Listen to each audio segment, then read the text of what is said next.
അല്ലെങ്കിൽ വേറൊരു ഐഡിയ ഉണ്ട്. എന്താ? നമുക്കൊരു മധുരപ്രതികാരം നടത്തിയാലാ? എങ്ങനെ? നമുക്ക് അമ്മായിയുടെ വീട്ടിൽ അങ്ങോട്ട് പോവാം. എന്നിട്ട്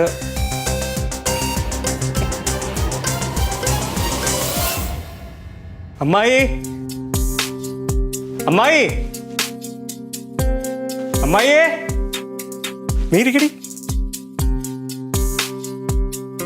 അമ്മായിയേ,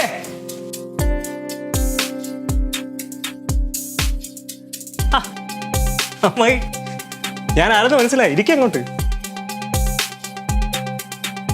എന്നെ മനസ്സിലായ? ഞാൻ രേവതിയിലെ ഹസ്ബൻഡാ. പേര് ശ്യാം. ചെറിയൊരു കലാകാരനാണ്. മനസ്സിലായില്ല?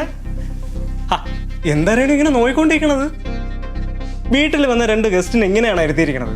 എന്തെങ്കിലുമൊക്കെ കഴിക്കാൻ എടുക്ക്. ഞാൻ ചായ ഇടാം. എനിക്ക് കട്ടൻ കാപ്പി മതി. കൂടെ 2 പപ്പടവും കൂടെ ഉണ്ടെങ്കിൽ പൊളിച്ച്.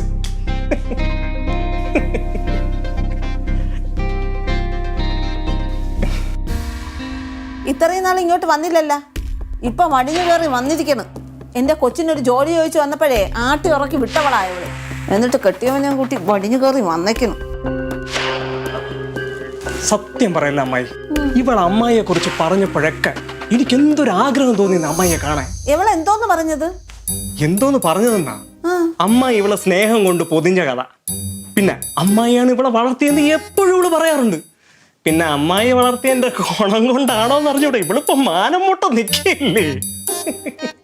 കേരളയിലെ 1 of the best fashion designing company ഇപ്പൊ ഇവളാണ് നോക്കണത്. അമ്മായിക്ക് അതുകൊണ്ട് ഇവളെ പേരിൽ അഭിമാനിക്കാം.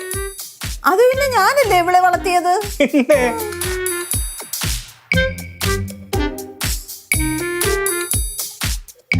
അമ്മായി, ഇവിടെ കാശിന്റെ ബുദ്ധിമുട്ടുണ്ടെന്ന് രേണു പറഞ്ഞായിരുന്നു. ഇത് കയ്യിലിരിക്കട്ടെ. ഇനി എല്ലാ മാസവും ശമ്പളം കിട്ടുമ്പോൾ ചെറിയൊരു തുക ഞാൻ അമ്മായിയുടെ അക്കൗണ്ടിൽ ഇട്ടേക്കാം.